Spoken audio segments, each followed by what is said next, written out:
ሌላው እንዳነበብኩት እኔ ባለሁበት የኦርቶዶክስ እምነት እናታችን ቅድስት ድንግል ማርያም የኢየሱስ ክርስቶስ እናት ትባላለች። ኢየሱስ ክርስቶስን በድንግልና የመውለድ ሀቅ ማንንም የማያሻማ ቢሆንም ካጠፋው ይቅርታና የኔ ጥያቄ ፈጣሪ በፍጡሩ የመፈጠሩ ሚስጥር ምክንያት ምን ይሆን ነው። ይህን በእርግጥ አንተን መጠየቅ ያሳፍራል፣ ይቅርታ። ሌላው ከዚሁ በተያያዘ በእስልምና ደግሞ ካልተሳትኩ ቅዱሱ ቁርአን ማርያምን የኢየሱስ ወይም የኢሳ እናት ነች ይላታል። እሱም በእስልምና እንደ ነቢይ ይቆጠራል መሰለኝ። እናም ጥያቄ አንድ ኢየሱስ እናንተ ጋር ነብይ እኛ ጋር ፈጣሪ እንዴት ሊሆን ቻለ የሚል ነው። የመጨረሻና ከዚሁ በተያያዘ ደግሞ ኢየሱስን በእስልምና መወለድ ሳነብ ኢንተርኔት ላይ እንደ ተአምር ይቆጠራል፣ ማርያምን በዚህ ተአምር ውስጥ ቁልፍ ሚና አላት ይላል። ይህ ተአምርና ሚና የተባለው የእናታችን ማርያም ኢየሱስን በድንግልናና በመውለድ ችሎቷ ብቻ ነው ወይስ በኢየሱስ መወለድ የቅዱሱ አላህ ፍቃርና ጠቢብነትን ማሳያ ስለሆነ ነው ወይስ ሌላ መልእክት አለው የሚል ነው። በጣም ጥሩ።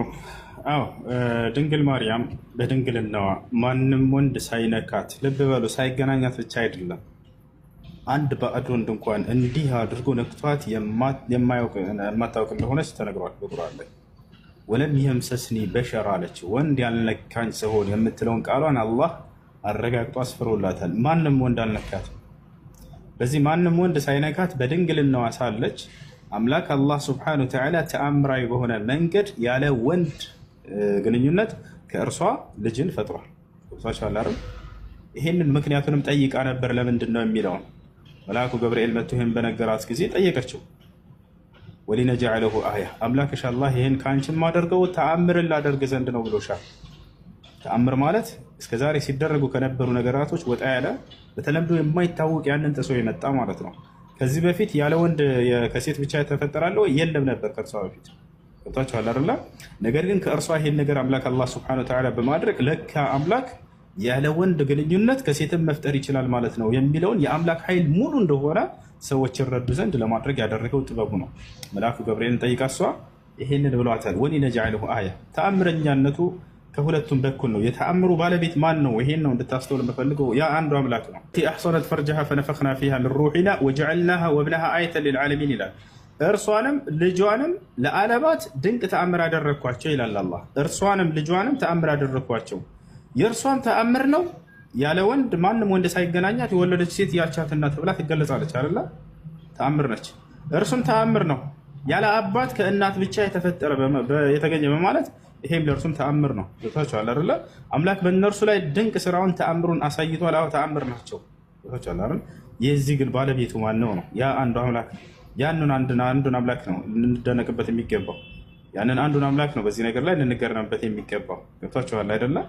ያ ነው። ስለዚህ ክርስቶስ ለምንድን ነው ታዲያ ከተወለደስ በኋላ ወይ ከተፈጠረ በኋላ ምን ለመሆን ነው የሚለውንም ማርያም ጠይቃ ተመልሶላታል። ወራህመተን ሚና አላት። ቀጥሎ መልአኩ ገብርኤል ምን አላት? አምላክሽ አላህ ተአምር ላደርገውና ልክ እንዲሁ ደግሞ ከእኔ የሆነ እዝነት ሲሆን አለ። ለማን? ለእስራኤል ሰዎች።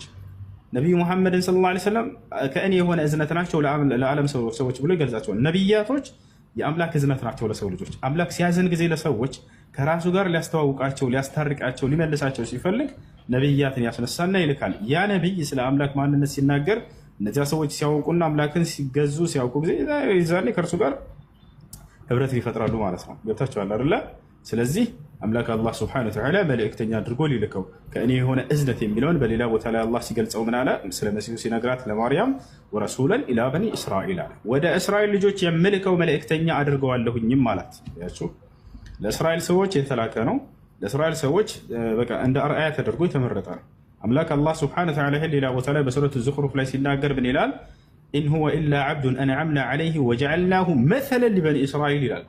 እርሱ የማርያም ልጅ ጸጋዬን ከዋልኩባቸው መልእክተኞቼ መካከል ነው፣ አገልጋዮቼ መካከል ነው ካለ በኋላ ለእስራኤል ልጆችም ተምሳሌት አድርጌዋለሁ ይላል። እርሱ አዎ በጊዜው ለነበሩ ለእስራኤል ሰዎች መልእክተኛ ነበር፣ ተምሳሌት ነበር፣ ነቢይ ነበር። ለትውልዱ ስለ አምላክ ሰብኳል፣ ስለ አምላክ አስተምሯል፣ ማድረግ ያለበትን ሁሉ አድርገዋል። ይህ ነው በእርሱ በኩል አምላክ አላህ ሱብሓነሁ ወተዓላ እንዳልኳችሁ ድንቅ ተአምርን አሳይቷል ለሰዎች። ታችኋል። ሙታንን የማስነሳት ተአምር ተሰጥቷል። ማየት የተሳናቸውን አይናቸውን የመፈወስ ተአምር ተሰጥተዋል። መስማት የተሳናቸውን እንዲሰሙ ተአምር ተሰጥቷል። ለምጽ ያለባቸውን ዝም ብሎ በመዳበስ ይፈውሳቸው ነበር። ቢስሚላህ በአላህ ስም ብሎ ይፈውሳቸዋል። ወዲያውም አይናቸው እያየ ይፈወሳሉ። መሲሁ ከደጋግ መልእክተኞች ነቢያቶች መካከል ነበር። አላህ በጣም በርካታ ተአምራትን ሰጥቶታል። ይሄ በቁርአን ላይ ይናገራል።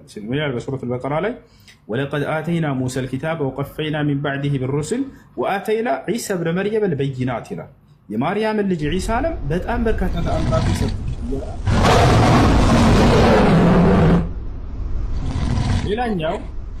ሌላኛው ምንድን ነው? መሲሁ ዒሳ ዓለይሂ ሰላም የሚደንቅ ተአምራቶችን ካደረጋቸው መካከል ወሰንክ? አዎ ማሻአላህ የምለውን ቃል አብረህ እየተከተልክ በል።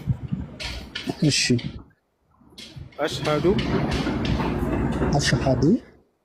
አላ ኢላሃ ኢለላህ ወአሽሃዱ አነ ሙሐመደን ረሱሉላህ። ማሻአላህ ከዚህ በኋላ ሙስሊም ሆነሃል።